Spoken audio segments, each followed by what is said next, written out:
Welcome to the Rest is Politics Question Time with me, Rory Stewart. And with me, Alastair Campbell. I think in honour of keeping us honest, because I think we're generally pretty sympathetic to the Labour government that came in, but we've got to keep questioning, and here is a good question from Vincent Manicourt. Alastair often complains about press bias against Labour, but following the case of Ian Caulfield being given a top civil service job after donating £20,000 to Rachel Reeves, I can't help but think that if this had happened under a Tory government, the press would have been far less forgiving. What are your thoughts on this? So just for background, Ian Caulfield is a banker who's donated more than £20,000 to the Labour Party in the last 9 years. And he, after the election, has been made a director in the UK Treasury, so working under Rachel Reeves, the Chancellor of the Exchequer. As a director, as you know, pretty senior, just under a Director General. And it's very unusual, because normally that's a role that would go to an internal appointment in the civil service rather than an external appointment. So I suppose if I had been playing the Alastair role from a few months ago, I'd be jumping up and down saying, if this had happened under a Tory government, there would have been a huge amount of press reporting, but because it's happened under a Labour government, people have barely reported it. What do you say about that? I think there has been a reasonable amount of reporting about it in the places where you'd expect it. Daily Mail et al.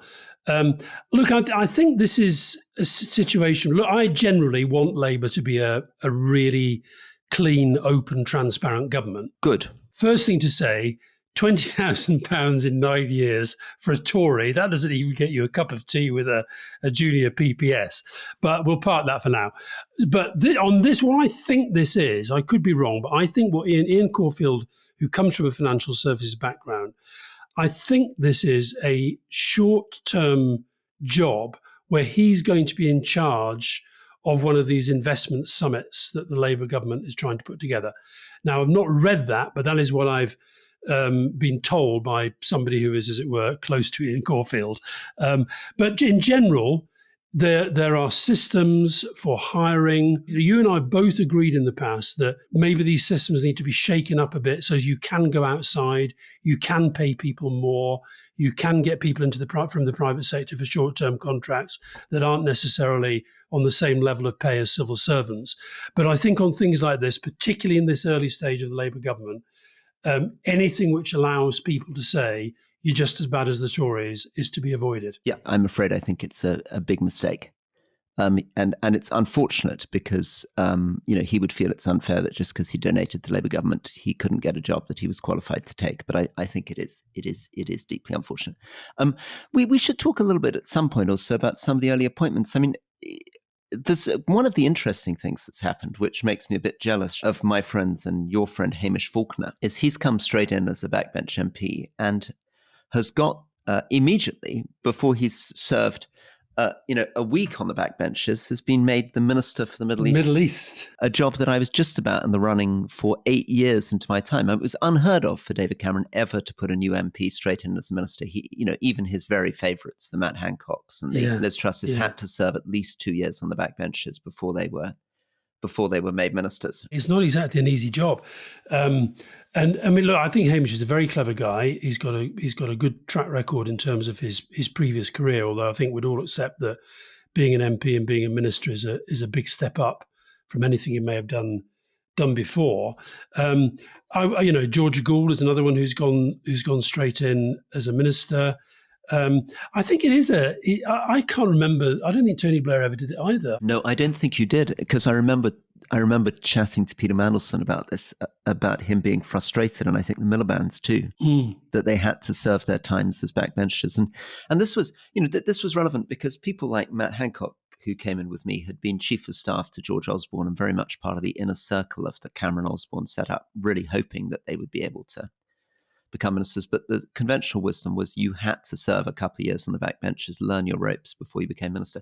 Now, of course, at the same time, I'm sort of quite well disposed towards it because I felt so frustrated that I was left on the backbenches for 5 years. Nobody was tapping my experience. Nobody was using any of the energy I could have had. I would have loved to be a minister early on. So it's largely jealousy that makes me grumble about it. You must be even more jealous of David Lammy, who seems to be absolutely loving his new job as Foreign Secretary.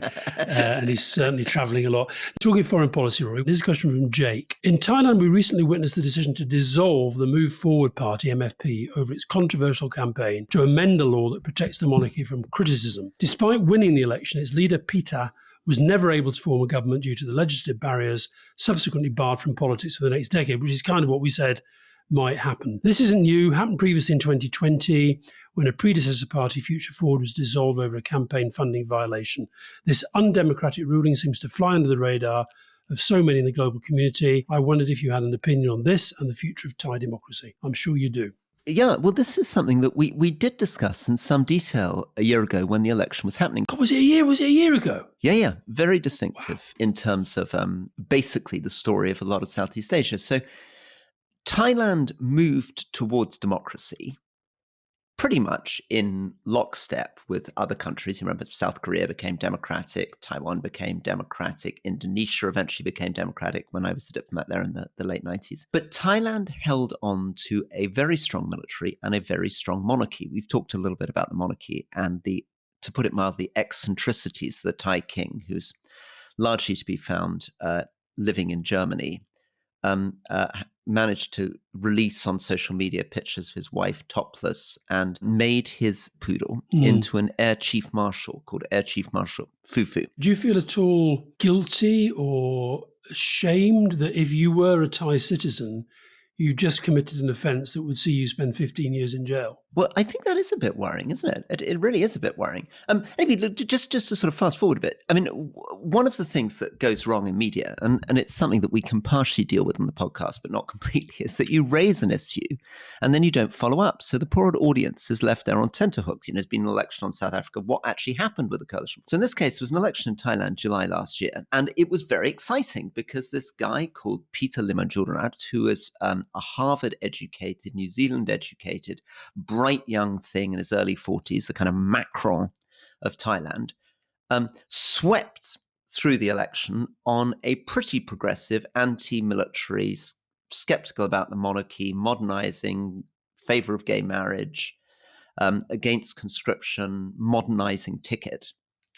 And it really felt as though, my goodness, this is a massive rebuke to the old establishment.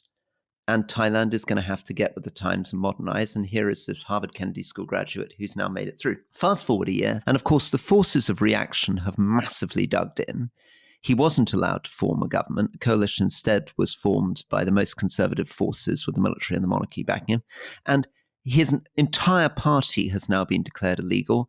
And he's been done for some offense he committed 2 years ago and is no longer allowed to run. I mean, you know, we talk a lot about democratic backsliding, and we'll touch in question time on what's happening in Bangladesh.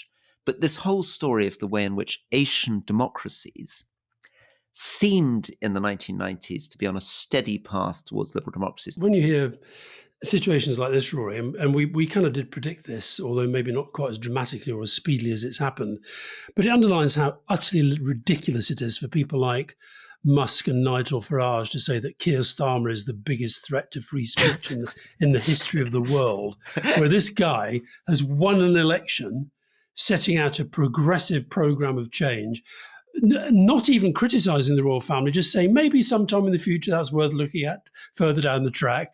And suddenly he gets banned from public life, his party gets banned. And, you know, you're talking serious jail sentences in that country if you criticize the royal family or the military. The reason people turn a blind eye to it is that Thailand is, of course, an incredible economic success story. And this was part of the story with Bangladesh. Its economy was growing so fast, people turned a blind eye to the authoritarian government. Thailand is far, far wealthier. I mean, it's a pretty poor country when I first went there in the early 80s. It's now a proper upper middle income country and, an economic miracle. And this is one of the problems, that the link between being a liberal democracy and delivering growth, which was the sort of story for 200 years, has been broken. And increasingly from China to Thailand, people are looking at these more authoritarian models and saying, well, we don't really mind as long as we're getting wealthier. We should tell our listeners that the new Prime Minister of Bangladesh is Muhammad Yunus. He is their only ever Nobel laureate. He's been sworn in as the chief advisor of a caretaker government. Sheikh Hasina, who is currently in India, I think, has indicated that if and when they get round to future elections, she would consider throwing her hat in the ring again. So Muhammad Yunus, just to remind people, he got his Nobel Prize because he was the guy that pioneered microcredit. So he made these very small loans to Bangladeshi women and had apparently, I mean, it's now become more controversial, and people like me who believe in not making loans at all, but just doing direct cash transfer, maybe would say that you didn't need to charge such high interest rates. But the basic idea was the same, which is that very small amounts of cash given to the extreme poor allowed people, particularly women, to really transform their economic conditions. But he was sentenced to 6 months in jail under the last government for a labor violation case. So it was one of the real sort of test cases of Bangladesh getting authoritarian, that this great national hero had been thrown in jail through the general lawfare and is now the interim president. He's a few years older than Joe Biden, but inside the group of senior advisors are a couple of the leaders of the youth protest movement. I think we can come back to it again. What do you think? We can come back to it again. I wonder whether there is enough proper international reporting in the British press and whether people are able to connect the dots. So, for example, we should follow up on things like Uruguay, what's happening there, where again, there was a very, very positive story that seemed to be turning dark. I totally agree with you. And, it's one of the reasons why both of us read widely abroad. It's why I do get the Le Monde Diplomatique and why we do get the New York Times and these other papers. I think the decline of interest in foreign policy in our media, I still think the public are as interested in it. Not all of them, obviously, but a lot of people are interested in what goes on beyond our borders. Right, let's stick with beyond our borders. Alex Boardman, does the Walz pick, that's the new vice presidential pick for Vice President Harris, signal that if the Democrats win, the US could have its most left-wing administration in decades? How much do you think the progressive left will shape the approaches the campaigns take and the ultimate election result? I think it's very hard to put, and bear in mind, this is a guy,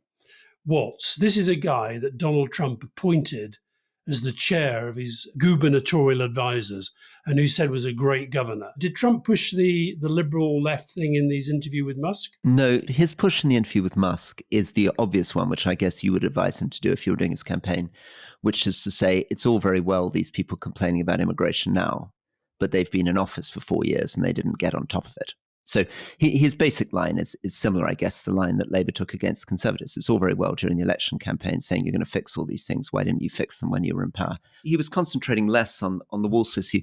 Walz has, he's been the most astonishing find in terms of speaking. I mean, he's a great, great communicator, isn't he? Have you been impressed by his speeches? I thought his first big speech, when she was standing behind him, I thought it was brilliant. It was a masterclass in oratory is the wrong word. It was kind of folksy communication, very funny at times, but then he could flip between the funny and the very, very serious.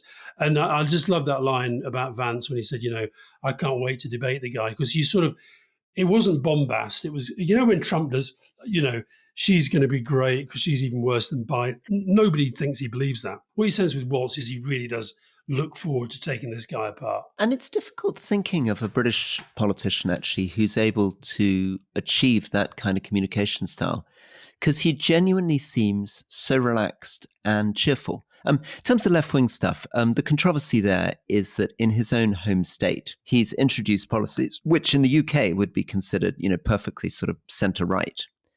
Child tax credits. Free school meals. Exactly, free school meals stuff. So it's hardly the beginning of the communist revolution. And also when he got pressed on it, one of the interviews I saw, he was being pressed on it. And he said, yeah, hell yeah, I want kids to have food in their belly. That's so bad, so bad. Yeah. He's just got this lovely way of kind of pushing back on this stuff. Well, you see, we talked a little bit about this, but in the Trump-Musk interview, I was struck that Trump isn't going there. Trump clearly thinks that he should stick on they've lost control of the border and there are nasty people coming at the border and they're not dealing with immigration, and stick with cost of living. Yeah. The prices are going up. His instinct at the moment, at least in that last interview, is not particularly to lean into that stuff. Right. He thinks that he's more likely, I think, to win if he can make it about immigration and cost of living. And he's probably right, isn't he? Yeah. Now, Rory, you're in America at the moment. I'm in the last few days of my post-Olympian hangover in France. But we will next be meeting in Chicago because we're going to be doing the podcast from the Democratic Party convention. Looking forward to it very, very much. Very exciting. I think these things are these things are pretty. We'll have to get some colourful clothing on and stuff. I think there's a real kind of party atmosphere around these things. No, I don't think we should do that. I think we should be very British and very sober. I could bring my bagpipes if you felt that was necessary. You must bring your bagpipes. Now, let me sadly take us from the sort of cheerful down to the pretty grim and international. Anushka, given the fact that Germany, UK and France are still sending weapons to Israel, how effective do you think the call between German Chancellor Olaf Scholz and the Iranian President Masoud Pezeshkian will be at convincing Iran to prevent further military escalation in the Middle East? Remind people what's happened. So latest figures from Gaza's health industry. Ministry in the last 48 hours, 142 Palestinians killed, 150 injured. And we are very, very close now to crossing 40,000 Palestinians killed and 100,000 injured. And where is the escalation? Well, escalation is coming from the fact that Netanyahu just did a trip to the States where he was applauded by Congress. There has been an Israeli attack that took out the political leader of Hamas, who was there for the inauguration of the Iranian president. And Iran has vowed to retaliate. And there are certainly strong factions within the Israeli government that now feel that they need to take the war to the Hezbollah, which are the Iranian proxies or allies in Lebanon, and some on the far extremes who almost think now is the time to go to war with Iran. And I picked this up actually talking also to Americans who are very close to the Israeli government over the last few days. They keep returning to the story that Iran is the head of the Hydra, and the only way to solve the situation in the Middle East is to go after Iran. This is something that the Biden administration profoundly disagrees with. And they are going all out to try to stop escalation into Lebanon and Iran. But as this questioner implies, how much leverage does the Biden administration really think it's got if Netanyahu can turn up and get an applause from both houses of Congress and apparently is able to act with complete impunity and largely ignore the US on all this stuff? So I would have thought the risk of Ben-Gvir and others, Ben-Gvir being one of the right-wing politicians, dragging Israel into a confrontation with Lebanon and Iran is relatively high at the moment. Well, watching the American media yesterday, it was as if it was a given. And there were some Israeli intelligence experts, I don't know whether they're experts or not, but they were billed as such, essentially saying this is the week when it's all going to kick off. And that we should be, it's a sort of question of when, not if. Now, I don't know if that's right or wrong, but it does feel like it's in a very perilous state. This thing you said about impunity there, Rory, is interesting. You know, in the main podcast, we talked about China and Serbia, and we talked about the fact that a quarter of a century on, there's still these consequences from when NATO accidentally bombed the Chinese embassy. And at the time, we had to apologize and explain and make reparations.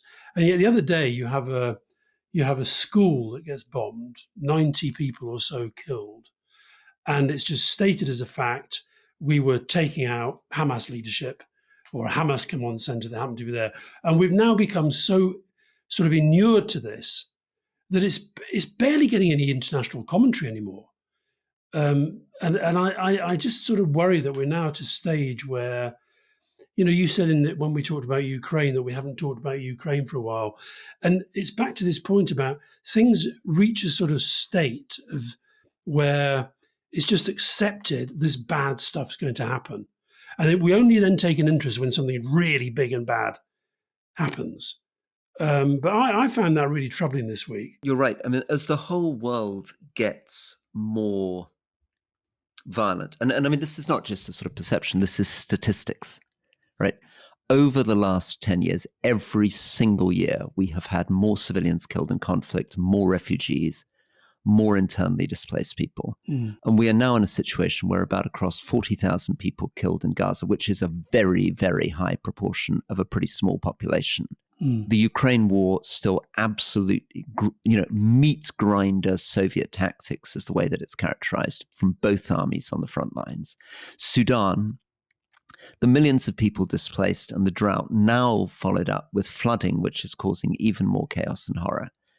And a general sense that this becomes the new normal, that things which, 10 years ago, we had the luxury to pretend, or not pretend, genuinely, the world had been becoming more peaceful, and it's now going the opposite direction. Just on the, I read that Keir Starmer had his first phone call with the new leader of Iran, making the same points that Scholz and Macron had done. Biden has been speaking to Keir Starmer, Olaf Scholz, and Macron and others, but it sort of feels at this stage like they all feel this is heading in a very dangerous direction. Just on Ben Gvir, by the way, Rory, he said that instead of agreeing to a ceasefire deal, Israel should be blocking the entry of all humanitarian aid and fuel to Gaza until Hamas releases all of the hostages. And this has said that it'd bring down the government if Netanyahu goes too far. And Josep Borrell, who's the EU's top European diplomat, he's called for the EU to consider sanctions on Israel on the basis of that, saying that Ben Gvir's suggestion to cut off aid to Gaza is an incitement to war crime. So it's sort of, I mean, we all know Netanyahu is a great survivor, but the extent to which he ever run out of road in trying to manage this cabinet and these different relationships between these very different people inside his cabinet? A very interesting question about what exactly Israel's doing with some of these targeted assassinations. So what's happening by killing the political leader, so by killing Ismail Haniyeh, we now have a new political leader who's taken over Hamas, who's much more extreme. It's Yahya Sinwar, who's the man who masterminded the horrifying attacks. Now, this is a sort of strange thing, which is both favoring the more extreme factions within Hamas. And look, some people listening to this will resent my saying there are more extreme factions in Hamas, but there certainly are. Right? There are, as with all these groups. It's true with the Taliban that we talked about. It's true with the Israeli government. There are more and less extreme factions going on. It suits the more extreme factions within Hamas because on a spectrum, a slightly more moderate person has been killed and a more extreme person has been brought in. But it also suits the more extreme narrative in Israel because then they're able to say, look, this is a more extreme organization. So it is this sort of sense that all these tactics are just increasing the tensions and increasing the risk of conflict. And a confrontation with Hezbollah and Iran is enormous. I mean, we keep coming back to this. Hezbollah has over 20,000 people under arms. It is one of the most tested, tried military units in the Middle East, which developed huge capacity during the Syrian war, is much better armed than Hamas, and opening up another front in another country, because fighting Hezbollah will involve not going into Gaza in this time, it will involve invading a sovereign independent country, it will involve invading Lebanon itself, let alone taking on Iran. I mean, this is really, really dangerous stuff. And it's partly, I think, driven by people who think this makes strategic sense. So there are people in the Israeli government who think this is our chance to put this to bed once and for all. But it's also, of course, politics. It's about Netanyahu trying to keep his coalition together and avoid an election by flattering the more right-wing elements. Now, let's stay with a fairly heavy subject, Stakeknife. Paul O'Connor, when you interviewed Eliza Manningham-Buller, former head of MI5 in April, she claimed that MI5 was unaware of Stakeknife until they were required to resettle him. This is the double agent that we talked about at the time. Yeah, very, very quickly, just sort of quick reminder. So this was a man who was right in the heart of the IRA, ran the IRA security section, which was involved in assassinating and executing and torturing IRA informants. And it turned out that British intelligence, particularly military intelligence, had recruited him. So they were getting information from him on IRA operations while also turning a blind eye, it seems, to him continuing to execute and torture people in Northern Ireland. And back to you now. So the question goes on. He calls this claim by Eliza Manningham-Buller bizarre. Operation Kenava confirmed to us yesterday, that's the official investigation into these events, that new documents reveal that the security service was aware of his role much earlier. I'd like to hear your thoughts on this. Perhaps you should get back to the former director. And Paul O'Connor himself, I should say, I just happen to know this, he is himself the director of the Pat Finucane Centre in Derry.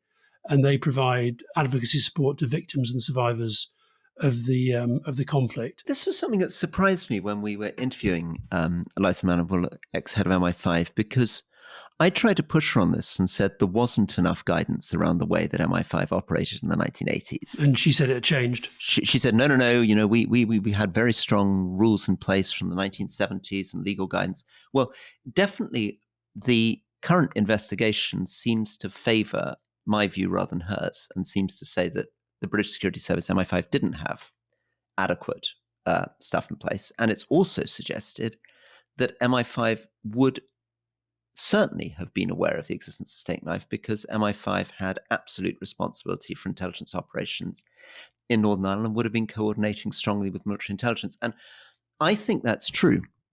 I think it's highly unlikely that British military intelligence would have been able to run an informant of that level and seniority. I mean, this is the kind of jewel in the crown. To have managed to recruit the man who was the head of the counterintelligence operations, the IRA. I mean, that's like the KGB recruiting Kim Philby when he was running counterintelligence operations against the Russians in the British intelligence agency.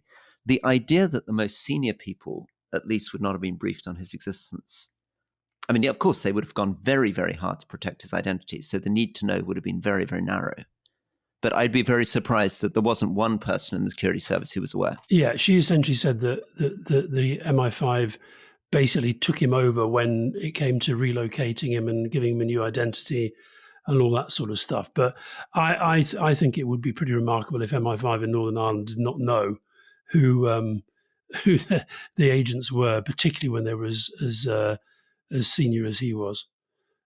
Anyway, Paul, thank you for bringing that to our attention. Now, Rory, my last one. Yeah.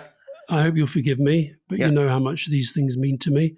Yeah. I want to go back to the Olympics. Oh, good. Okay. Couple of questions. Antia Gardner, or is it Anita Gardner? Do you think Macron should have waited until after the Olympics to hold the election in France? Given the success of the Olympics, do you think the feel-good factor would have had an impact on the election outcome? And then Alex Lowry, I've been hooked on the Olympics over the last few weeks, as I'm sure have many others. It got me thinking, what are the benefits to a nation politically, economically and culturally of performing well and winning loads of medals? I actually think that these Olympics have been fantastic for France. I've been in France for the whole time. I've been to the Olympics. I went to the athletics the other night, which was absolutely fantastic.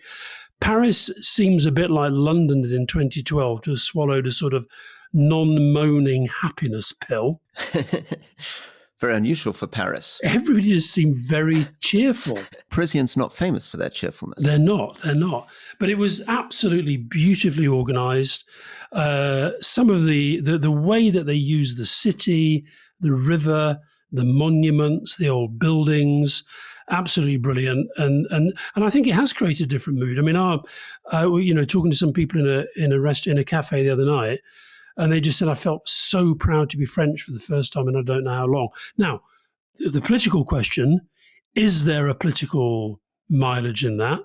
And very interestingly, at the closing ceremony, Willy Bach, who's the head of the IOC, the International Olympic Committee, in his final remarks, he made a point of saying, and I want particularly to thank President Macron for his indefatigable support of all that it's taken to make these games a success. And there was a very, very loud round of applause in the stadium. Now, I think 2 weeks ago, a mention of Emmanuel Macron in a speech might have got booed. So was that because it was an international audience? I don't know. But I think there is something there to be tapped into. And the point about what the benefit to a nation is, I think that, look, America won the medal table. They narrowly beat China. We would have been third, Rory, if it was on medals total, but we were beaten into seventh by others who got more gold medals. It goes on the gold medals. But I think it does give people a sense of, I was looking at the scenes in Pakistan. The Pakistani javelin thrower got a gold medal. Yeah. Absolutely amazing. The woman from St. Lucia, who's their first ever medalist, Ditto Dominica. It's amazing what this does for countries and their morale and their happiness and so forth. Is why I'm such a big fan of the Olympics. Well, I think that is great. So final one from me, Tony Gates and Kevin Bishop. 75 years ago, the government had the vision to establish national parks in England and Wales. Is it time for a new deal for the national parks, one that recognises their value in the face of climate, ecological and health crises? So this, Alastair, on your occasional walks with Keir Starmer, is a huge opportunity for the new Labour government. So 75th anniversary of the national parks. Amazing institutions, cheap as chips. Their budgets are very, very small. And they're rather wonderfully set up. So the budget Lake District National Park, a couple of £1 million, and you get a very independent chief executive who, without too much interference from the civil service, is able to pursue some really great policies. And it's a rather kind of genius system because each of the chief executives of national parks, so someone like Tony Gates up in Northumberland is able to focus on many things, but he can focus on Roman heritage. The Lake District can focus on rewilding. The Yorkshire Dales can focus on working with small farmers. They're all doing different things. And I think that freedom should be encouraged. I think we should see Labour do what I was able to do when I was the National Parks Minister, which is to guarantee their funding for a fixed period. So let's say small amount of money, but for 5 years, your budget is protected in real terms, so you can get on and plan. And then Labour get in behind this, make it a charter for the people, really make the national parks part of the new Labour DEFRA story. Huge opportunity and not one that will cost much money. Good. Well, I totally support that. I mean, I've not been I've not bumped into Keir on Hampstead Heath at all since the election. I fear he may have moved house, Rory. I'm not sure that bumping it on the Heath is going to happen quite as frequently in the future. Well, maybe you could bump into him in a national park, take on a bit of a wander somewhere. Well, I do think this stuff, and I also think that I really hope that, I mean, Lisa Nandy said when we interviewed her, the era of the culture wars is over. I really also hope that this sort of war that the right have been waging on the National Trust comes to an end as well. But listen, I love the national parks. And do you think we've got the right number, or do you think we could do with another one? Well, I thank you for that prompt. Look, this is going to be something that I really want to sell again if there's anyone from the Labour government listening. I understand that they want to build more houses, and I understand that may involve them building a small amount of houses on Greenbelt around London, and they may have to do that. But the opportunity is to do a deal like this. We'll build on a small amount, and in return, we will turn the rest of the Greenbelt into an amazing national park. We will make it the most biodiverse, magnificent landscape in Britain. We'll plant 100 million trees in the Greenbelt around London. We'll create lungs for the city. We'll bring visitors out. So here's a great vision for Labour.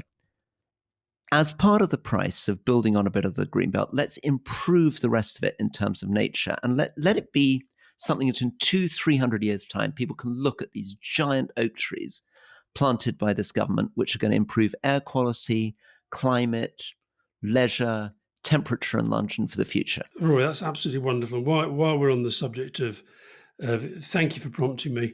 While we're on the subject of trees, I want to support the Urban Heat campaign, which is Trees for Cities. And this is where they're going for they're basically promoting trees in cities, and check them out. Trees for Cities online, absolutely wonderful. So you don't want trees for cities; you want a forest around London. I also want a lot of trees for cities, Alastair. And in fact, when I was running as independent candidate for Mayor of London, that was one of the things I was always criticising. I know, you did. And your terrible advisors told you stop going on about trees, talk about housing, blah, blah, blah. You were right, they were wrong. Good. I shall see you in Chicago. See you in Chicago, Alastair. Have a great day. Bye-bye. Take care. Bye-bye.